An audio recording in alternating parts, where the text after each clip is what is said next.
So if you've been playing Airsoft for a little while, or maybe a long while, you've probably heard of the term joules and also the term joule creep. But what are joules and what is joule creep?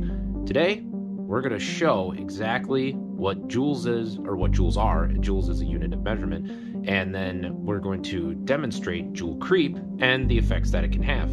Let's get into this.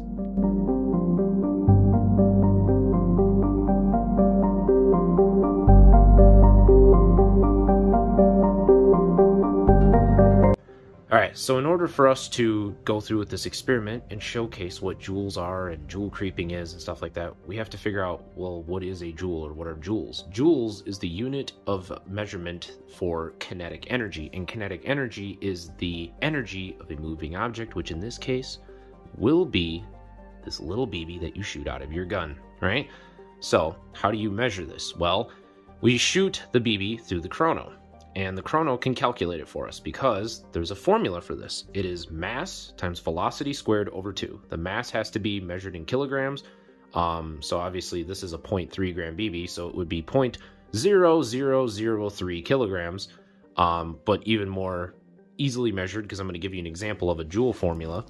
We have a bag of 0.20 gram BBs here. So this is 0.20 or 0.20 grams, yep. So it'd be 0.0002 kilograms times velocity squared, which let's just use the very easy example of 100 meters per second. You have to measure it in metric stuff because whoever invented the formula for this was not, accustomed to bald eagles per square bush light, like we use here in America with feet per second, none of that meters. But anyways, yeah, so 100 meters a second, which does translate to roughly, I think, 328 feet per second. And then you divide that by 2. So this would be 0.0002 kilograms times 100 meters a second times, squared. So that would be 100 times 100. So that's 10,000. And you take 10,000 times that small number and you get 2. And then divide it by 2. And what do you get? 1. So a gun that shoots 328 feet per second or 100 meters a second with a 0.20 gram BB will have a muzzle energy of 1 joule. The BB will. I mean, the gun doesn't because the gun's not being, that's not flying. The BB is. So, let's talk about joule creep though. So what is that? Well, this is where you change one of the factors. But the thing is the idea of it creeping means that the joules are creeping up when you change one of the other factors. Well, obviously, if you increase the velocity, the BB's going to have more joules, right? Duh. I mean, and that's easy to see, you know what I mean? So that's where, like, you have a gun that, let's say, if you have a field that's measuring your gun's muzzle velocity instead of muzzle energy, they'll say here in America, 400 feet per second with a 2.0. That's like the standard for most outdoor fields. So if you obviously went from 400 to 415, like you upgraded your gun's compression or its spring, then it would be shooting hot. That's easy to tell, right? So now, what happens if the BB weight increases, but the muzzle velocity doesn't drop? So, obviously, if you had a gun that was shooting 100 meters a second with a 0.20 gram BB, that would pass at a US field anywhere, whether it's indoor CQB or outdoor. Indoor CQB in the US is typically around 350 feet per second, or like 1.15 joules or something like that.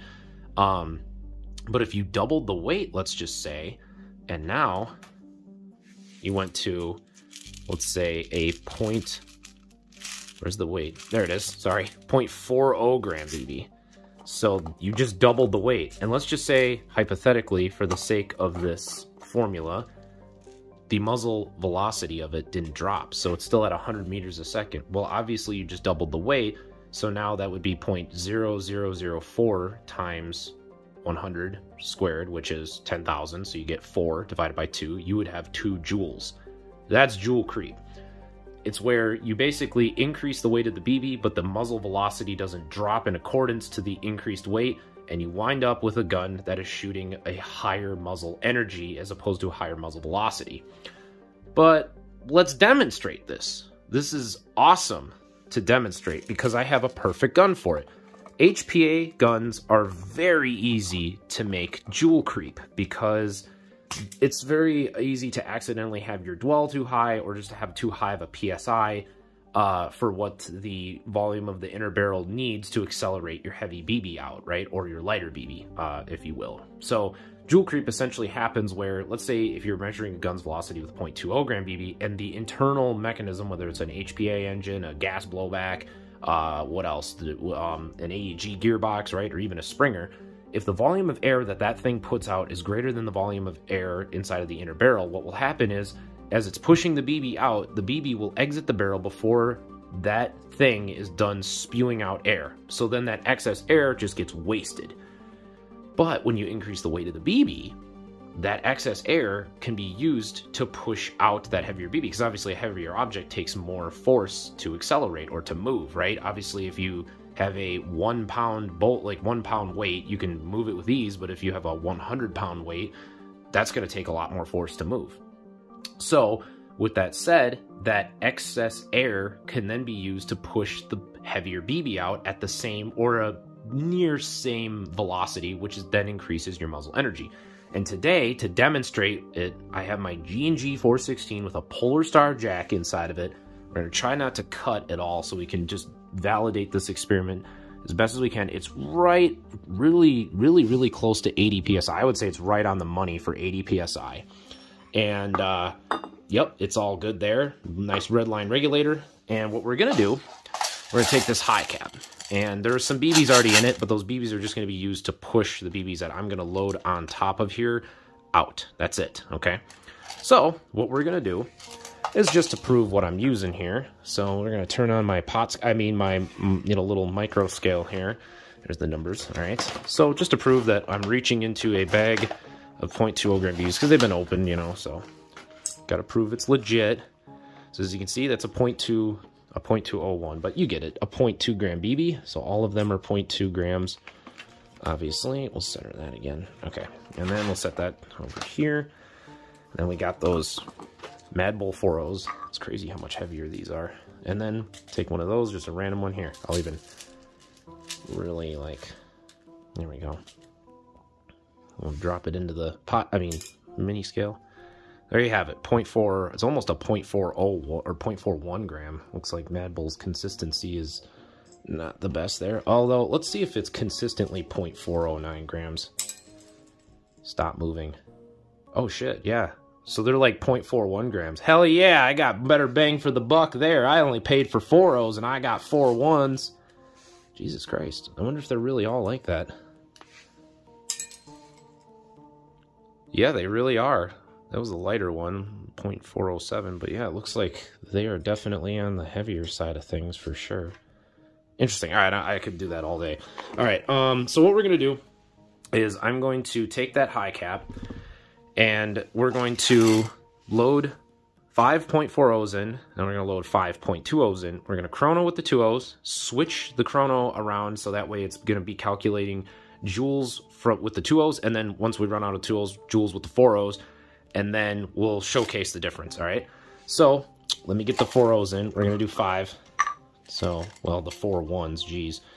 All right, so 1, 2, 3, 4, 5. Remember, those are going to get shot second because I'm going to load the 2.0s on top of it, so those are going to get fed first. I don't want to, spill those because that's expensive. All right, so, and then 1, 2, 3, 4, and 5. There we go, 5. All right, that closed up so I don't spill those. And then we'll turn off the microscope. Yep, she sounds golden. We'll get the mag slapped in. She is in. All right, we're going to pan over. Those cans are going to get used in a little bit. Those are not just there for fun. I'm going to pan over here. And then, let's see, let's just make sure that, yeah, perfect. I just want to also make sure that I'm not going to shoot a hole in my wall because I want them to hit the box of old smelly clothes over there as opposed to hitting the wall behind it. All right, here we go. Let me wind the mag. And I hope you can see that nicely. But yeah, we got the chrono set for 0.20 gram BBs. Let me zoom in just a little bit more. We'll turn a little bit that way. There we go. Perfect. So the joules will be up here, and obviously the muzzle velocity is going to be there. So we'll wind this a little more. This should be set so that way the gun shoots around 400 feet per second. again, this is to demonstrate why it's important that fields switch to joules as opposed to doing muzzle velocity. So here we go. 390, 396, 397, 396, and 395. So that was 5 shots. So right around 1.45 joules. My local field's limit is 1.5 joules. So that would pass with flying colors, all right? Perfect, right? And again, if your field's limit is 400 feet per second with a 2.0, that passes with flying colors. That's perfect, right? This is totally field legal. Or is it? So now what I'm going to do is going to go down. We're going to switch to 4.0s because those are coming up now. As you can see, if it was to shoot 395 with the 4.0s, the joules would be insane. But it's not going to shoot that hard. However, it's not going to shoot very light either. All right, let's see. 1.88, 1.89, 1.88, 1.90, and then 1.87. And I think now it's going to start feeding 3.0s. Yep, we're out. Okay. So 1.88 to 1.9 joules, okay? That is well over 400 feet per second with a 2.0. And on the screen, I'll display what that approximately would be in terms of its, 0.20 feet per second equivalent. But yeah, that's way over, right? Now, that was the last shot I did was a 3.0, so obviously it jumped its FPS back up. So if that was actually a 4.0, that would be 2.23 joules. And I'll even show this. Let's see. So again, that was a 3.0. We might as well just showcase that even with 3.0s, it's going to do it too. So that's 1.67. We'll do some more shots. Let's have some fun. 1.68, 1.7, 1.7, and 1.72. So there you go. 3.0s is a more realistic weight for like a regular rifle. So as you can see, I'd be shooting hot with 3.0s, right? Because 1.7, I think, is somewhere in the whereabouts of like 420 feet per second with a 2.0, maybe a little harder, maybe a little softer, but I think it's a little harder than that. So around 420 to 425. So yeah, I mean, that's pretty hard hitting. Now, to showcase the difference in terms of the damage it could do, I've came up with a little experiment. So what I'm going to do is I'm going to shoot those cans from point blank range. We're going to do, hold on, I want to save my BBs, that's all. Alright, you know it's empty now, nothing in the chamber. So what I'm going to do is I'm going to do the same sort of thing where I stack BBs on top of one another. And what I'm going to do is I'm going to load in a 1.40 first, or 0.41 basically. And then we're going to load in a 2.0. And then props to G&G for all that consistency. I mean, that was barely over 0.20 grams. It was 0.201 as opposed to Mad Bull being like 0.407, 0.409, 0.41. So now we got the 2.0 being loaded in. I'll wind that up a little bit. So to show what I'm doing is I wind it up and I use the 3.0s to chase those BBs. So that's the 2.0 on top. So we're going to shoot the left side with some 2.0s and then the right side with the 4.0s. So I will do this. Okay, sorry. Okay. I might be blocking the shot, so I do apologize. Whoops. Hopefully I'm not. Okay, I gotta really make sure that mag gets in there because otherwise it won't work very well. So again, we'll do the left side and then I'll just switch over to the right side of the cans very quickly. Alright, so this is the 2.0 on the left. Okay, that thing flew everywhere. And then the 4.0 on the right. Okay, perfect. That did exactly what I wanted. Alright, so let's break down the damage. I'm going to move the camera a little closer and then we'll zoom out. Okay, oopsies. Okay, there we go. And back out a little bit. Okay, so this was the left side of the cans with the 2.0. So there's the entrance. So the cans were stacked like this, right? And they're similar cans. I know it's a different brand, but they're the same kinds of cans, right? Like they're not, one's not thicker than the other. There's none of that like decal stuff where it's like all sandpapery. So that's the entrance of the 2.0 exit, and then it hit this can. Looks like it hit right there, and it made a nice dent. But it did not go through, and As you can hear, they're both, well, this one has a tad bit of bang left in it, but they're both empty. So that's the damage with the 2.0, right? That'd suck to get shot by. That's about 395 feet per second with a 2.0. Now let's see what 319 does with a 4.0. We'll take these. Alright, as you can hear, the 4.0, so the can was like this, right? So they were like that. So the 4.0 obviously murdered this first one. But check this out. It's inside of this can, so it made a huge entrance wound here. But yeah, this would be, that's a lot more powerful. It went through the whole other side, and it even made a big dent right here. Let's see if you can, let's see if you can see that. Yeah, right there. You see that? It's like a pimple, it looks like almost. Dang, that's actually pretty cool. Yeah, there it is. Look at that. Right on the B. So, BB-sized can pimple. But yeah, totally. So it almost went through two sides. Whereas this didn't even make it through the second can at all. Let's see, can you see it in there? Obviously you can hear it. But yeah, that's a huge wound. Let's see what the entrance wounds look like. Oh yeah, no, that's significantly smaller on the left.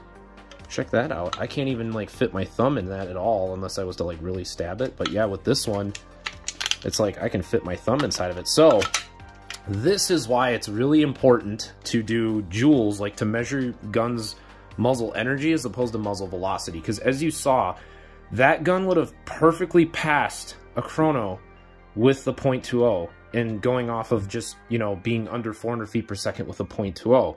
And again, look at how much more damage it did with the .40, like significantly more. It almost went through two cans. It went through a can and a half.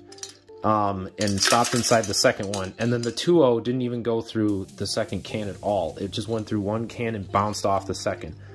So that's why it's super important to measure with joules or muzzle energy as opposed to just doing it with muzzle velocity with a 2.0. This goes out to like all field owners, honestly. I think this is like super important. And I think that the thing is that it's easy to just do muzzle velocity with 2.0s because like you can chrono any gun with 2.0s. I think it's even more important to do it in indoor CQB because CQB AEGs can Joule creep pretty easily too. Because this isn't exclusive to just like Polar Stars and stuff like that. It's very, very possible to do it with a gas gun. It's very easy to do it with a, you know, an AEG that has like a very big cylinder for how short the inner barrel is, stuff like that. You know, if I had a gas gun that was ready to go, I would show it, but it's just too annoying to do it, you know what I mean, right now. And I don't have, unfortunately, well, fortunately and unfortunately, I do not have an AEG that Joule creeps really hard, so I can't showcase that. But yeah, this was super easy to showcase the Joule creeping with, and yeah, it's a little monster, right? So I'd have to turn the PSI down quite a bit, and again, just to show,